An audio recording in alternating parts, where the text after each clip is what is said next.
Use headphones for better experience. নমস্কার, শুধু গল্প, সঙ্গীত ও আড্ডার জন্য চ্যানেলে আপনাদের স্বাগত। আজ আমি সত্যজিৎ রায়ের অমর সৃষ্টি প্রফেসর শঙ্কু সমগ্র থেকে প্রফেসর শঙ্কু ও আদিম মানুষ গল্পটি শোনাতে চলেছি। গল্প পাঠের টিম সানডে সাসপেন্স। ভালো লাগলে লাইক, কমেন্ট ও সাবস্ক্রাইব করবেন।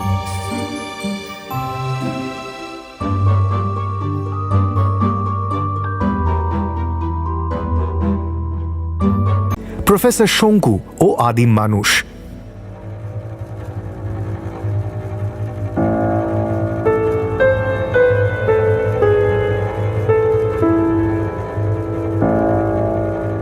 এপ্রিল। নৃতত্ত্ববিদ ডক্টর ক্লাইনের আশ্চর্য কীর্তি সম্বন্ধে কাগজে আগেই বেরিয়েছে। ইনি দক্ষিণ আমেরিকায় অ্যামাজনের জঙ্গলে ভ্রমণকালে এক উপজাতির সন্ধান পান, যারা নাকি ৩০ লক্ষ বছর আগে মানুষ যে অবস্থায় ছিল আজও সেই অবস্থাতেই রয়েছে। এটা একটা যুগান্তকারী আবিষ্কার। শুধু তাই নয়, সার্কাস বা চিড়িয়াখানার জন্য যেভাবে জানোয়ার ধরা হয় সেইভাবে এই উপজাতির একটি নমুনাকে ধরে খাঁচায় পুরে ক্লাইন নিয়ে আসেন তাঁর বাসস্থান পশ্চিম জার্মানির হ্যামবার্গ শহরে। খবরের কাগজে এই মানুষের ছবি আমি দেখেছি। বানরের সঙ্গে তফাৎ করা খুব কঠিন, যদিও দুই পায়েই হাঁটে। তারপর থেকে ক্লাইনের বিশ্বজোড়া খ্যাতি। এই আদিম মানুষটি এখনো ক্লাইনের বাড়িতে খাঁচার মধ্যেই রয়েছে। কাঁচা মাংস খায়, মুখ দিয়ে জান্তব শব্দ করে, স্বভাবতই কোনো ভাষা ব্যবহার করে না, আর অধিকাংশ সময় ঘুমোয়। আমার ভীষণ ইচ্ছে হচ্ছিল একবার এই আদিমতম মানবের নমুনাটিকে দেখার।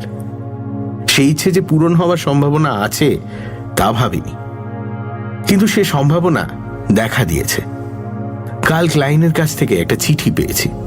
ক্লাইন লিখেছে, প্রিয় প্রফেসর শঙ্কু, ইনভেন্টর হিসেবে তোমার খ্যাতি আজ বিশ্বজোড়া। সব দেশের বিজ্ঞানীরাই তোমাকে সম্মান করে। আমি যে আদিমতম মানুষের একটি নমুনা সংগ্রহ করেছি সে খবর হয়তো তুমি কাগজে পড়েছ। আমি চাই তুমি একবার আশ্চর্য মানুষটিকে এসে দেখে যাও। আমি জানি তুমি বছরে অন্তত একবার ইউরোপে আসো। এবছর কি তোমার আসার সম্ভাবনা আছে? যদি থাকে তো আমাকে জানিও। যেখানেই থাকো না কেন সেখান থেকে তোমাকে আমি হ্যামবার্গ আসার আমন্ত্রণ জানাচ্ছি। সব খরচ আমার। যে সময় তুমি আসবে সে সময় আমি আরো কয়েকজন বৈজ্ঞানিককে ডাকতে চাই। এমন আশ্চর্য আদিম প্রাণী দেখার সুযোগ তোমাদের আর হবে না। আমরা যখন যাই তখন এই প্রাণীর আর মাত্র 12 জন অবশিষ্ট ছিল। তারাও আর বেশি দিন বাঁচবে না।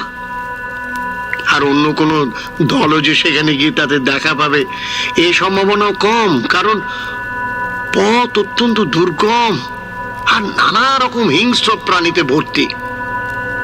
আমার তরুণ বন্ধু বিশিষ্ট বৈজ্ঞানিক হার্মান বুশ তো নৌকো থেকে নদীর জলে পড়ে কুমিরের খাদ্যে পরিণত হয়। আমাদের নেহাত ভাগ্য যে আমরা প্রাণ নিয়ে ফিরতে পেরেছি। যাই হোক, তুমি কি স্থির করো আমাকে অবিলম্বে জানিও। হাইনরিখ ক্লাইন। আগামী সেপ্টেম্বর আমার জেনিভাতে একটা কনফারেন্সের নেমন্তন্ন আছে। যাওয়া নিয়ে দ্বিধা করছিলাম। বয়স হয়েছে, জেটে ঘোরাঘুরির ধকল আর সয় না, কিন্তু ক্লাইনের এই আমন্ত্রণের জন্য জেনিভাতে যাব বলেই স্থির করেছি। এই সুযোগ ছাড়া যায় না। একদিন যে সমস্ত মানুষের শুধু হাড়গোড় আর জীবাশ্ম বা ফসিল পাওয়া গিয়েছিল সেই মানুষ জ্যান্ত দেখতে পাবো, এ কি কম সৌভাগ্য? এখানে বলে রাখি, ক্লাইনের তরুণ সহকর্মী হার্মান বুশের সঙ্গে আমার বছর 5 আগে ব্রেমেন শহরে আলাপ হয়েছিল। ছেলেটি ছিল এক অসাধারণ মেধাবী জীবতাত্ত্বিক। তার এহেন মৃত্যু আমাকে মর্মাহত করেছিল। ক্লাইনের সঙ্গে আমার আলাপ হবার সুযোগ হয়নি। শুনেছি সে অতি সজ্জন ব্যক্তি। নৃতত্ত্ব নিয়ে তার অনেক মৌলিক গবেষণা আছে। মুশকিল হচ্ছে, আমাকে সেপ্টেম্বরে বাইরে যেতে হলে আমার একটা কাজ হয়তো আমি শেষ করে যেতে পারবো না। অবশ্যই এলিক্সিরামের অভাবে এমনিও আমি যে খুব বেশি দূর অগ্রসর হতে পারবো তা মনে হয় না। আসলে আমি একটা ড্রাগ প্রস্তুতের ব্যাপারে একটা পরীক্ষা চালাচ্ছিলাম। এই ড্রাগ তৈরি হলে চতুর্দিকে সাড়া পড়ে যেত। এর সাহায্যে একজন মানুষের ক্রমবিবর্তনের মাত্রা লক্ষ গুণ বাড়িয়ে দেওয়া যায়। অর্থাৎ একজন মানুষকে এই ড্রাগ ইনজেক্ট করলে 5 মিনিটের ভেতর তার মধ্যে 10,000 বছরের বিবর্তনের চেহারা দেখা যেত। ওষুধ আমি তৈরি করেছি। প্রথমবার আমার চাকর প্রহ্লাদের উপর প্রয়োগ করে কোনো ফল পাইনি। তারপর এলিক্সিরামের মাত্রা একটু বাড়িয়ে দিয়ে আবার ইনজেক্ট করাতে দেখি প্রহ্লাদ অত্যন্ত জটিল গাণিতিক বিষয় নিয়ে বক্তৃতা দিতে আরম্ভ করেছে। কিন্তু এই অবস্থা বেশিক্ষণ টেকেনি। 10 মিনিটের মধ্যে প্রহ্লাদ ঘুমিয়ে পড়ে। তারপর ঘুম যখন ভাঙে তখন দেখি সে আবার যেইকে সেই অবস্থায় ফিরে এসেছে। বলল, আপনি শুয়ে দেওয়ার পর মাথাটা কেমন ভোঁ ভোঁ করছিল। আমি বোধহয় ভুল বকছিলাম, তাই না বাবু? আমার কাছে এলিক্সিরাম আর নেই। গত বছর জাপান থেকে শিশি এনেছিলাম। এই ড্রাগটিও মাত্র বছর 3 আবিষ্কার হয়েছে। অত্যন্ত শক্তিশালী ড্রাগ এবং দামও অনেক। তবে প্রহ্লাদের ওপর প্রয়োগের ফলে যেটুকু ফল পেয়েছিলাম তাতেই যথেষ্ট উৎসাহিত বোধ করেছিলাম। ভবিষ্যতের মানুষের মস্তিষ্কের আয়তন বাড়বে তাতে আমার সন্দেহ নেই। তার পরের অবস্থায় হয়তো দীর্ঘকাল যন্ত্রের উপর নির্ভরের ফলে অঙ্গ প্রত্যঙ্গ দুর্বল হয়ে আসবে। কিন্তু নতুন নতুন যন্ত্র উদ্ভাবনের তাগিদে মস্তিষ্ক বেড়েই চলবে। অবশ্যই এসব ঘটতে সময় লাগবে অনেক। বিবর্তনের ফলে রূপান্তরের চেহারা ধরা পড়তে পড়তে 20-25 হাজার বছর পেরিয়ে যায়। আমার ওষুধটা তৈরি হলে ভবিষ্যতের মানুষ সম্বন্ধে আর অনুমান করতে হবে না। চোখের সামনে দেখতে পাবো মানুষ কিভাবে বদলাবে। ক্লাইনের চিঠির জবাব আমি দিয়ে দিয়েছি। তাতে এও লিখেছি যে আমার 2 বন্ধু ক্রোল আর সন্ডার্সকে সে যদি আমন্ত্রণ জানায় তাহলে খুব ভালো হয়, কারণ এরা দুজনেই স্ব ক্ষেত্রে অপ্রতিদ্বন্দ্বী। ক্রোল হল নৃতাত্ত্বিক আর সন্ডার্স জীববিদ্যা বিশারদ। আমার যাওয়া সেপ্টেম্বরের 2য় সপ্তাহে। প্রথমে জেনিভা, তারপর হ্যামবার্গ।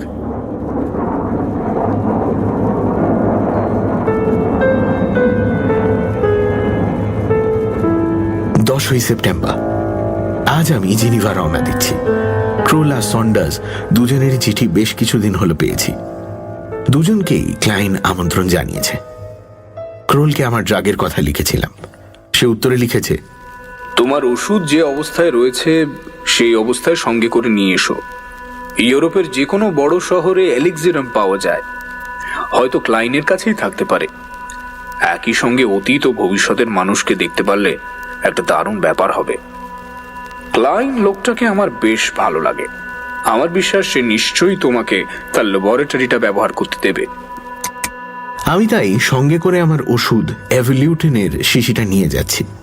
সুযোগ পেলে প্রস্তাবটা ক্লায়েন্টকে দেব।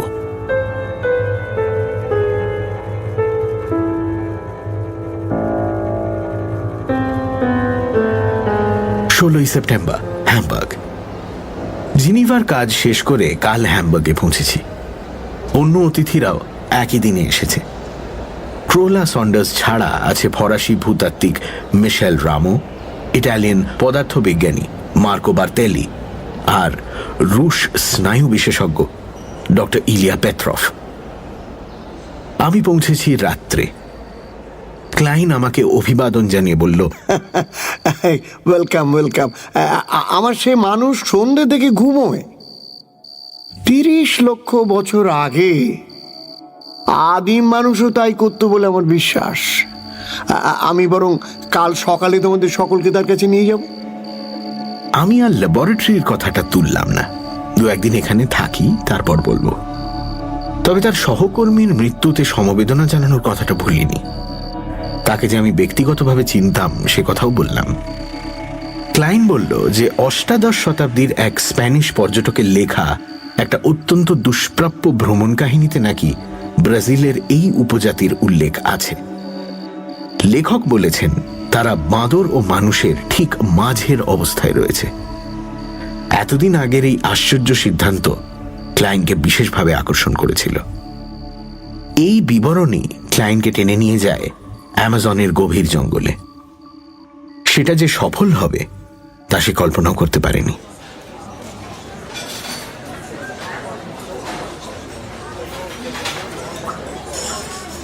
নৈশভোজের কোনো ত্রুটি হল না। পুরনো বন্ধুদের সঙ্গে দেখা হওয়া ছাড়াও 3 জন অচেনা বৈজ্ঞানিকের সঙ্গে আলাপ করেও খুব ভালো লাগলো। বার্তেলি, রামো আর পেট্রফ 3 জনেই আদিমতম মানুষটিকে দেখার জন্য উদ্গ্রীব হয়ে আছে। সকলেই স্বীকার করল যে একটি আশ্চর্য আবিষ্কার, আর অ্যামাজনের জঙ্গল এক অতি আশ্চর্য জায়গা। পেট্রফ ক্লায়েন্টকে জিজ্ঞেস করল, তুমি কি এই মানুষটাকে সভ্যতার পথে খানিকটা এগিয়ে নিয়ে যাবার কোনো চেষ্টা করছো? ক্লায়েন্ট বলল, দেখো, যে মানুষ প্রায় 30 লক্ষ বছর আগের অবস্থায় রয়েছে তাকে কিছু শেখানো যাবে বলে মনে হয় না। সবচেয়ে আশ্চর্য এই, এতদিন এসব মানুষের ফসিল পাওয়া গিয়েছিল দক্ষিণ আফ্রিকায়, আর আসল মানুষটি পাওয়া গেল দক্ষিণ আমেরিকায়। আচ্ছা, ওকে রেখেছো কিভাবে? বার্তেলি জিজ্ঞাসা করল। আমারই কম্পাউন্ডে 100 গজ ব্যাসের একটি শিক দিয়ে ঘেরা জায়গা করে তার মধ্যে রেখেছি। ঘরের মধ্যে খাঁচার ভেতর রাখার ইচ্ছে আমার আদৌ ছিল না। প্রাকৃতিক পরিবেশেও দিব্যি আছে। ও দলের লোকের অভাব বোধ করার কোনো লক্ষণ তো এখনো দেখিনি। তবে ও রক্ষণাবেক্ষণের জন্য একটি সশস্ত্র লোক রাখতে হয়েছে। এমনিতেও কোনো হিংস্র ভাব দেখায় না, কিন্তু আমি জানি যে ওর শারীরিক শক্তি প্রচণ্ড। একটা গাছের মোটা ডাল সে হাত দিয়ে মট করে ভেঙে দিয়েছিল।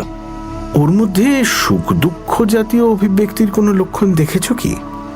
না, ও শুধু মাঝে মাঝে মুখ দিয়ে একরকম শব্দ করে, যার সঙ্গে গরিলার হুঙ্কারের কিছুটা মিল আছে। 4 পায়ে আদৌ হাঁটে কি? না, এই যে মানুষ তাতে কিন্তু কোনো সন্দেহ নেই। সবসময় 2 পাই হাঁটে, ফলমূল খায়, মাংস খায়। তবে মাংসটা খায় কাঁচা, ঝলসে নয়। এ মানুষ এখনো আগুনের ব্যবহার শেখেনি। একদিন ওর সামনে আমি আগুন জ্বালিয়ে দেখেছি, ও চিৎকার করে দূরে পালিয়ে গেল।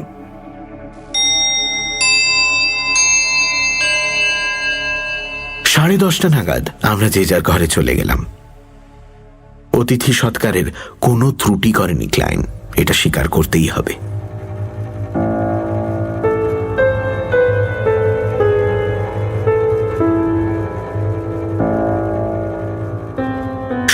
সেপ্টেম্বর রাত 11টা। আজ বিচিত্র অভিজ্ঞতা। আমরা 6 বৈজ্ঞানিক আজ একটি জ্যান্ত হোমো অ্যাফারেন্সিসকে দেখলাম। 2 পায়ে না হাঁটলে ওকে বাঁদর বলেই মনে হতো। সর্বাঙ্গ খয়েরি লোমে ঢাকা। ক্লাইন মানুষটাকে একটা হাফ প্যান্ট পরিয়ে তার মধ্যে খানিকটা সভ্য ভাব আনবার চেষ্টা করেছে। তার কাছেই ফেলে রেখেছে একটা ভাল্লুকের লোম, শীত লাগলে গায়ে জড়াবার জন্য। এটা নাকি এখনো পর্যন্ত ব্যবহার করার কোনো দরকার হয়নি। মাটিতে একটা সিমেন্ট করা গর্তে জল রাখা রয়েছে, সেটা তৃষ্ণা নিবারণের জন্য। আমাদের সামনেই প্রাণীটা তা থেকে জল খেলো জানোয়ারের মতো করে। তারপর আমাদের এতজনকে একসঙ্গে দেখেই বোধ হয় একটা চেস্টনাট গাছের পেছনে গিয়ে কিছুক্ষণ লুকিয়ে থেকে তারপর অতি সন্তর্পণে আবার বেরিয়ে এলো। ক্লাইন বোধহয় ইচ্ছে করেই চারিদিকে ছোট বড় পাথরের টুকরো ছড়িয়ে রেখেছে। মানুষটা এবার তারই একটা হাতে নিয়ে এদিক ওদিক ছুঁড়ে যেন খেলা করতে লাগলো। সত্যি এমন দৃশ্য কোনোদিন দেখব তা স্বপ্নেও ভাবিনি। পেট্রফ তার ক্যামেরা দিয়ে কিছু ছবি তুলল, যদিও লোকটা 20 গজের বেশি কাছে আসছে না। আমরা থাকতে থাকতেই সশস্ত্র প্রহরী একটা প্লাস্টিকের বালতিতে কাঁচা গরুর মাংস নিয়ে গিয়ে মানুষটাকে খেতে দিল। তার চোয়ালের জোর সাংঘাতিক, সেটা চোখের সামনেই দেখতে পেলাম। দুপুরের লাঞ্চ খেতে খেতে ক্রোল একটা কথা বলল ক্লায়েন্টকে। তোমার এই মানুষটি যে ন্যাটা বা লেফট হ্যান্ডেড, সেটা লক্ষ্য করেছো বোধহয়। সেটা আমিও লক্ষ্য করেছিলাম। সে পাথরগুলো বাঁ হাত দিয়ে তুলছিল। ক্লাইন বলল, জানি, ওটা আমি প্রথম দিনই লক্ষ্য করেছি। রামও বলল, তোমার এই আদিম মানুষের চাহনিতে কিন্তু একটা বুদ্ধির আভাস আছে। যেভাবে সে আমাদের দিকে চেয়ে চেয়ে দেখছিল তাতে। ক্লাইন কথার পিঠে কথা চাপিয়ে বলল, না, তার মানেই বুঝতে হবে আমরা ওদের যত বোকা ভাবতাম আসলে সে তত বোকা নয়। 4 পা থেকে 2 পায়ে হাঁটবার সঙ্গে সঙ্গেই তার মস্তিষ্কের আয়তনও নিশ্চয়ই বেড়ে গিয়েছিল। আমি এবার ক্লাইনকে অনুরোধ করলাম তার ল্যাবরেটরি দেখানোর জন্য। ক্লাইন খুশি হয়েই সম্মত হলো। বলল, বেশ, তো খাবার পরেই না হয় যাওয়া যাবে। লাঞ্চের শেষে চমৎকার ব্রাজিলিয়ান কফি খাইয়ে ক্লাইন আমাদের নিয়ে গেল তার গবেষণাগার দেখাতে। যন্ত্রপাতি ওষুধপত্রে পরিপূর্ণ ল্যাবরেটরি। দেখে মনে হলো সেখানে যে কোনো রকমের এক্সপেরিমেন্ট চালানো যায়। সবচেয়ে ভালো লাগলো দেখে যে ল্যাবরেটরির একপাশে একটা শেলফে অনেকগুলো শিশি বোতলের মধ্যে 3টি পাশাপাশি শিশিতে এলিক্সিরাম রয়েছে। অবশ্যই আমার ড্রাগের কথা এখনো ক্লায়েন্টকে বলিনি। রাত্রে ডিনার খেয়ে কিছুক্ষণ গল্প করে পরস্পরকে গুড নাইট জানিয়ে যে যার ঘরে চলে গেলাম। আমার মনে কিসের জন্য জানি একটা খটকা লাগছে। অনেক ভেবেও তার কোনো কারণ খুঁজে পাচ্ছি না। এমন সময় দরজায় টোকা পড়ল। ঘড়িতে দেখি 11:45। এত রাত্রে কে? দরজা খুলে দেখি ক্রোল আর সন্ডার্স। ব্যাপার কি?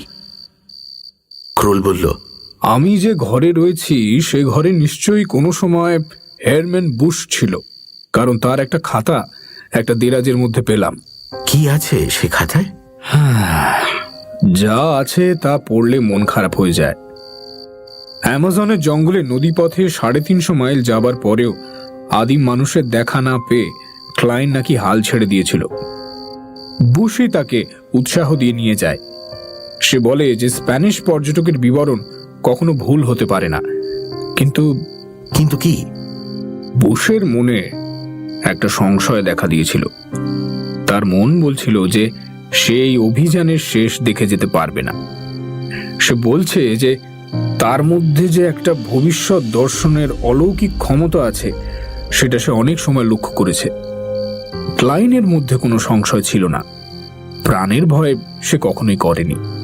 সে অত্যন্ত সাহসী ছিল। জাহাজে যেতে যেতেও সে একাগ্র মনে একটা এক্সপেরিমেন্ট চালিয়ে যাচ্ছিল। কি এক্সপেরিমেন্ট? সেটা বুশ বলেনি। বুশ নিজেও জানতো বলে মনে হয় না। বেচারা বুশ। বুশের মৃত্যুতে এমনিই আমি আঘাত পেয়েছিলাম। এই খবরে মনটা আরো বেশি খারাপ হয়ে গেল। শুধু তাই নয়, ক্লাইন যে একটা যুগান্তকারী আবিষ্কার করে বিশ্ববিখ্যাত হয়ে যাবে সেটাও বুশ বুঝতে পেরেছিল। তাই সে আরো চাইছিল যাতে ক্লাইন পিছু না হটে। সন্ডার্স কিছুক্ষণ থেকেই একটু অন্যমনস্ক ছিল। আমি তাকে জিজ্ঞেস করলাম সে কি ভাবছে। সে বলল, না, কিছুই না, একটা সামান্য খটকা। আমার ধারণা ছিল আদিম মানুষ বুঝি বিঁটে হয়, কিন্তু এই যে দেখছি প্রায় 5 ফুট 9 ইঞ্চির কাছাকাছি। আমি বললাম, তার কারণ আর কিছুই নয়, এই মানুষ আদিম হলেও আসলে সে 20 শতাব্দীর প্রাণী। এর সব লক্ষণ হোমো অ্যাফারেন্সিসের সঙ্গে মিলবে এটা মনে করা ভুল।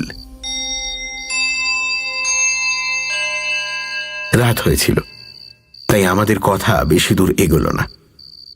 ক্রোল বিদায় নেবার সময় বলে গেল, এবার তোমার ড্রাগের কথাটা ক্লায়েন্টকে বলো। ওর এলিক্সিরাম তো তোমার লাগবে। সে ব্যাপারে আশা করি ও কোনো আপত্তি করবে না। পরিণামে কি আছে জানি না, কিন্তু কাল সকালেই ক্লায়েন্টকে আমার ড্রাগটা সম্বন্ধে বলতে হবে।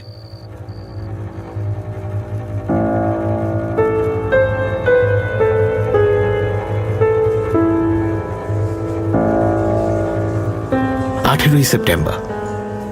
আজ সকালে ব্রেকফাস্টের টেবিলে সকলের সামনে আমি অ্যাভলিউটেনের কথাটা বললাম। আমার চাকরের ওপর পরীক্ষা করে কি ফল হয়েছে সেটাও জানলাম। আর সব শেষে ক্লাইনের কাছে আমার আর্জি পেশ করলাম। তোমার এলিক্সিরাম 1 চামচ পেলেই মনে হয় আমার কাজটা সফল হবে। তার জন্য যা দাম লাগবে আমি দিতে রাজি। ক্লাইন দেখলাম রীতিমতো অবাক হলো আমার ওষুধটার কথা শুনে। 1 চামচ এলিক্সিরামের জন্য দাম দেওয়ার কথা বলছো? কিরকম মানুষ তুমি? কিন্তু এই ওষুধ তৈরি হলে কার উপর তুমি পরীক্ষা করবে? সে লোক কোথায়? আমি হেসে বললাম, কেন, তোমার হোমো অ্যাফারেন্সিস তো রয়েছে, তার উপর পরীক্ষা করলে সে 8 ঘন্টার মধ্যে আধুনিক মানুষ হোমো সেপিয়েনে পরিণত হবে। আমি ঠিক জানি না, কিন্তু মনে হলো আমার কথাটা শুনে ক্লাইনের চোখে একটা ঝিলিক খেলে গেল। সে বলল, এর অ্যান্টিডোট তুমি তৈরি করেছো যাতে সেটা খাইয়ে মানুষকে আবার পূর্বাবস্থায় ফিরিয়ে আনা যায়? আমি মাথা নেড়ে বললাম, সে ব্যবস্থাও আছে। তুমি দেখছি খুব থরো, বলল ক্লাইন। যাই হোক, আমার একটা ব্যাপার আছে, সেটা আমি বলিনি। আমি কিন্তু জ্যোতিষে বিশ্বাস করি। আজকের দিনটা এই জাতীয় পরীক্ষার পক্ষে ভালো নয়। তোমাকে আমি এলিক্সিরাম দেব কাল সকালে। ব্রেকফাস্টের পর আমরা আবার আদিম মানুষটিকে দেখতে গেলাম। আজ দেখলাম তার ভয় অনেকটা কমে গেছে। সে আমাদের 10 হাতের মধ্যে এগিয়ে এসে আমাদের দিকে চেয়ে দেখতে লাগলো। আমার উপর দৃষ্টি রাখলো প্রায় 2 মিনিট। তারপর মুখ দিয়ে একটা রুক্ষ শব্দ করলো, যদিও তার মধ্যে রাগের কোনো চিহ্ন ছিল না। আমার মন থেকে কিন্তু খটকাটা যাচ্ছে না। অ্যাফারেন্সিসের এই বিশেষ নমুনাটিকে দেখলেই আমি যেন কেমন অন্য মনস্ক হয়ে পড়ছি। কেন তা বলতে পারবো না। হয়তো বয়সের সঙ্গে আমার চিন্তা শক্তিও কিছুটা হ্রাস পেয়েছে।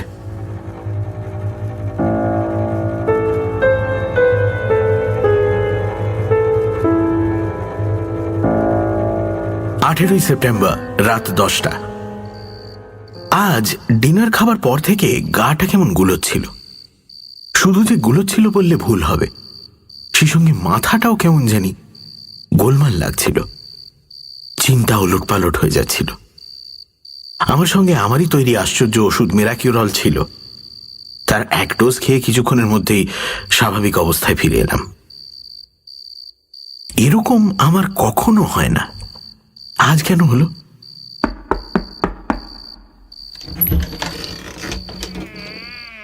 দশ মিনিটের মধ্যে দরজায় টোকা পড়ল। খুলে দেখি সন্ডার্স আর ক্রোল। ক্রোল বলল,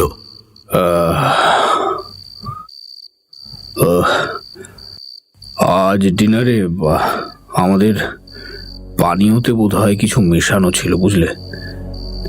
মাথাটা ঘুরছে, চিন্তা ভাবনা সব গোলমাল হয়ে যাচ্ছে।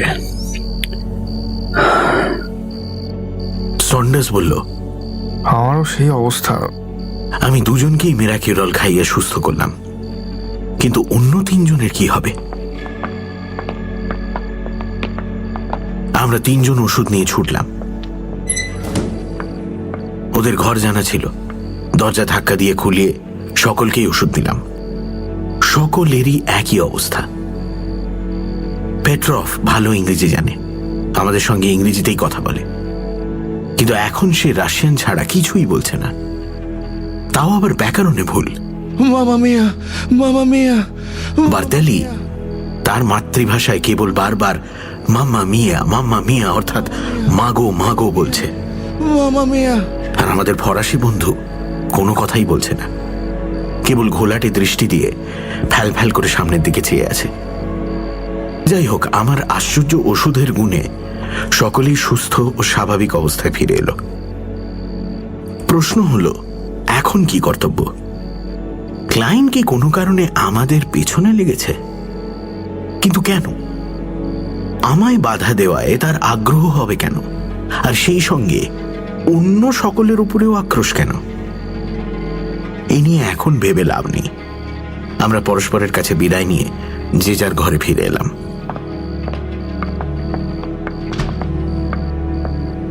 আর তারপরেই আমার মনের খটকার কারণটা বুঝতে পারলাম, আর সেই সঙ্গে বুঝলাম যে আমার এভলিউটিন ওষুধ যথাশীঘ্র সম্ভব তৈরি করা দরকার। কিন্তু ক্লাইনের সঙ্গে আমাদের যা সম্পর্ক, সে কি আমাদের কোনো রকম সাহায্য করবে সেটা কাল সকালের আগে জানা যাবে না।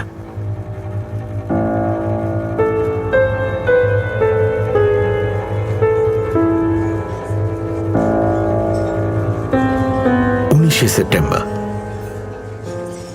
আজ সকালে ব্রেকফাস্টে নামতেই ক্লায়েন্ট জিজ্ঞেস করলো, হ্যাঁ, গুড মর্নিং। কাল তোমরা সুস্থ ছিলে? আমার শরীরটা খুব খারাপ হয়েছিল জানো, মনে হয় খাবারে কোনো গোলমাল ছিল। আমরা অবশ্যই সকলেই স্বীকার করলাম যে আমাদেরও শরীর খারাপ হয়েছিল এবং ওষুধ খেয়ে তবে সুস্থ হয়েছি। কি ওষুধ খেলে? জিজ্ঞেস করলো ক্লায়েন্ট। ওই প্রফেসর শঙ্কুর তৈরি একটা ওষুধ, বলল সন্ডার্স। আহা, আমি জানলে তো আমিও খেতাম। আমাকে সারা রাত একেবারে কি বলবো ছটফট করতে হয়েছে। আজ সকাল 6টার পরে অনুভব করলাম উদ্বেগটা কেটে গেছে। আমি বললাম, ভালো কথা, আজ যদি এলিক্সিরামটা পাই তাহলে খুব সুবিধা হয়। বেশ তো, ব্রেকফাস্টের পরেই দেবো তোমায়। ব্রেকফাস্টের পর ক্রুল, সন্ডার্স আর পেট্রভ একটু বেড়াতে বেরোলো। বাতেলি আর রামও বলল তারা আজ আদিম মানুষের কয়েকটা ছবি তুলবে। মানুষটা যখন ভয় কাটিয়ে উঠে কাছে আসতে শুরু করেছে তখন ভালো ছবি উঠবে। ক্লাইনের সঙ্গে আমি গেলাম ল্যাবরেটরিতে।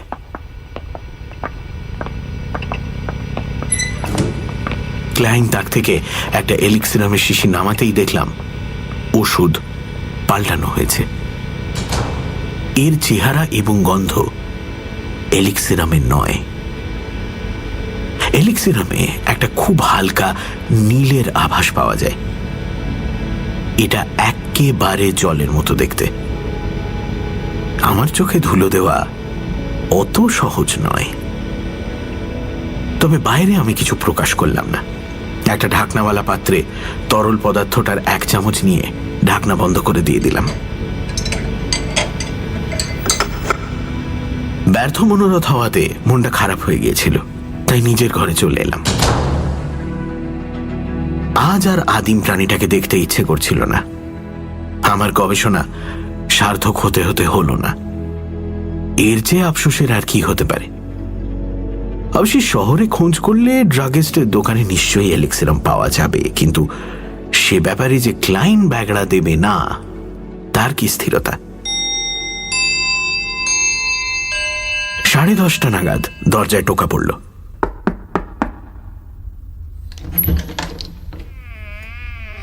খুলে দেখি সন্ডার্স আর ক্রোল। ড্রাগ নিয়েছো? প্রশ্ন করল ক্রোল।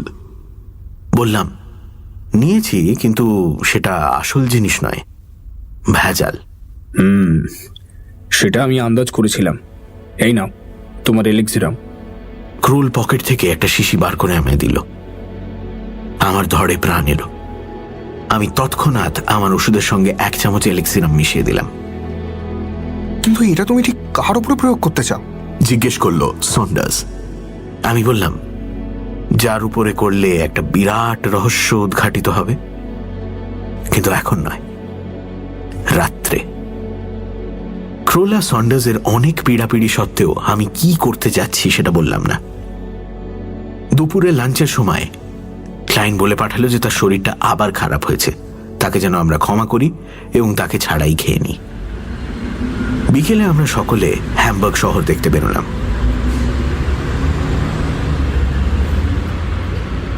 সন্ধে 7টায় ফিরে এসে জানলাম যে ক্লাইন সুস্থ, একটু বেরিয়েছেন এবং ডিনারের আগেই ফিরবেন। আমার কেন জানি বুকের ভেতরটা কেঁপে উঠল। ক্লাইন বেরিয়েছে? সে একা, না তার সঙ্গে আর কেউ গেছে? আমি বাকি 5 জনের দিকে চেয়ে বললাম, আমি একটা গোলমালের আশঙ্কা করছি। আমাদের একবার দেখা দরকার আদিম মানুষটা তার খাঁচায় আছে কিনা। তোমরা 1 মিনিট অপেক্ষা করো, আমি আমার অস্ত্রটা নিয়ে নিই, কারণ কি ঘটবে কিছুই বলা যায় না। আমার অ্যানাইহেলেন পিস্টলটা যে আমি সব সময় সঙ্গে নিয়ে যাই সফরে তা নয়, কিন্তু এবার কেন জানি নিয়ে এসেছিলাম। বাক্স থেকে সেটা বার করে নিয়ে বাকি 5 জনকে নিয়ে ছুটলাম বাড়ির উত্তর দিকে, লোহার শিকে ঘেরা অ্যাফারেন্সিসের খাঁচার উদ্দেশ্যে। শিকের এক জায়গায় একটা লোহার গেট, সেখান দিয়েই ভেতরে ঢুকতে হয়। গেটের সামনে সশস্ত্র প্রহরী দাঁড়িয়ে রয়েছে, ক্লাইনের বিশ্বস্ত রুডলফ। আমাদের দেখে সে রিভলভার বার করল। কি আর করা, আমার অ্যানাইহেলেনের সাহায্যে তাকে অস্ত্র সমেত নিশ্চিহ্ন করে দিতে হলো। এখন পথ খোলা। আমরা 6 জন ঢুকলাম খাঁচার মধ্যে, কিন্তু মিনিট খানিক এদিক ওদিক দেখেই বুঝলাম যে আদিম মানুষ নেই, অর্থাৎ ক্লাইন তাকে নিয়েই বেরিয়েছে। এবারে ক্রোল তার তৎপরতা দেখালো। সে বাড়ির ভেতরে গিয়ে সোজা পুলিশ স্টেশনে ফোন করল। ক্লাইনের ডেমলার গাড়ির নাম্বারটা আমার মনে ছিল। সেটা ক্রোল পুলিশকে জানিয়ে দিয়ে বলল এই গাড়ির জন্য এক্ষুনি যেন অনুসন্ধান করা হয়। 20 মিনিট লাগলো পুলিশের কাছ থেকে উত্তর আসতে। কোনিগ স্ট্রাসা আর গ্রুনবার্গ স্ট্রাসার সঙ্গম স্থলে গাড়িটা ধরা পড়েছে। ক্লাইন রিভলভার দিয়ে একটি পুলিশকে জখমও করেছে। ক্লাইনের সঙ্গে একটা বুনো লোক আছে। দুজনকেই পুলিশ স্টেশনে নিয়ে আসা হয়েছে। আমরা যেন সেখানেই যাই। ফোন করে 2টো ট্যাক্সি আনিয়ে আমরা কজন পুলিশ স্টেশনে গিয়ে হাজির হলাম।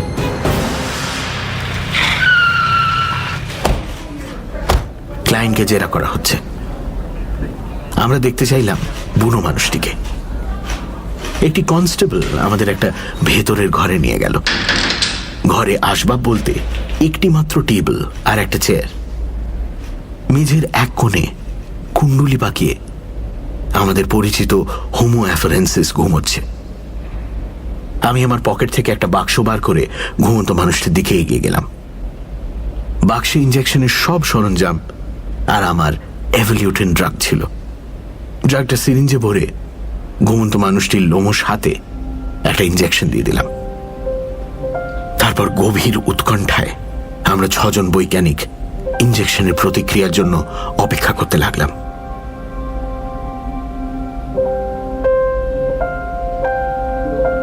পাঁচ মিনিটের মধ্যেই রূপান্তর শুরু হলো।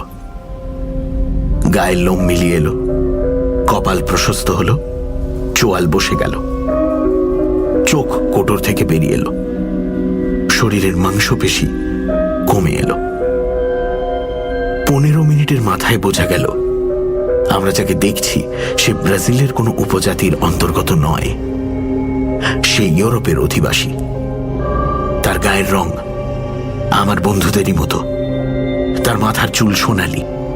তার শরীর দেখলে মনে হয় না তার বয়স 30-এর বেশি। তার নাক চোখ দেখলে বোঝা যায় সে সুপুরুষ। মাই গড, বলে উঠল ক্রোল, এই যে হেরম্যান বোস। আমি এবার আরেকটা ইঞ্জেকশন দিয়ে বিবর্তন বন্ধ করে দিলাম।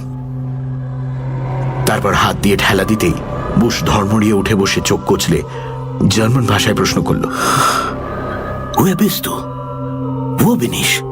অর্থাৎ তোমরা কে, আমি কোথায়? আমি বললাম, আমরা তোমার বন্ধু। তোমার যে শত্রু সে এখন পুলিশের জিম্মায়। এবার বলো তো ক্লাইন কি এক্সপেরিমেন্ট করছিল? বুশ কপাল চাপড়ালো। He was preparing the drug of Satan. ওটা ইনজেক্ট করলে মানুষ বিবর্তনের পথে পিছিয়ে যেত। ক্লাইন সম্পূর্ণ মিথ্যে কথা বলে আমাকে ব্রাজিলে নিয়ে গেল।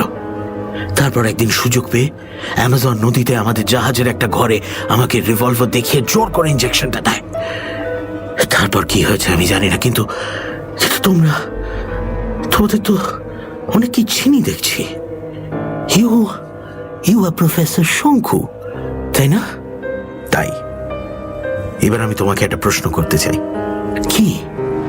তুমি তো লেফট হ্যান্ডেড, তাই না? আমার ডায়েরিতে তুমি যে তোমার নাম ঠিকানা লিখে দিয়েছিলে, তখন থেকেই আমার মনে আছে। Yes, I am left-handed.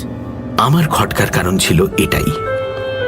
আশ্চর্য এই যে আমরা দুজন বৈজ্ঞানিক প্রায় একই গবেষণায় লিপ্ত ছিলাম। ও যাচ্ছিল পেছন দিকে আর আমি যাচ্ছিলাম ভবিষ্যতের দিকে। এখন দেখছি যে বিবর্তন নিয়ে বেশি কৌতূহল প্রকাশ না করাই ভালো। যা হচ্ছে তা আপনা থেকেই হোক।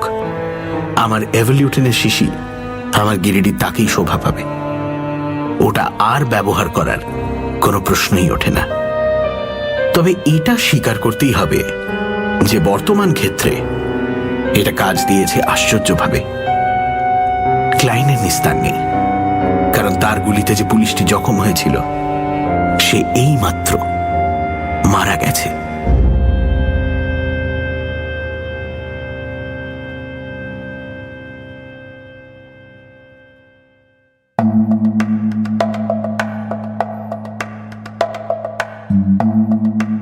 সানডে সাসপেন্স ক্লাসিক से आज सुनलें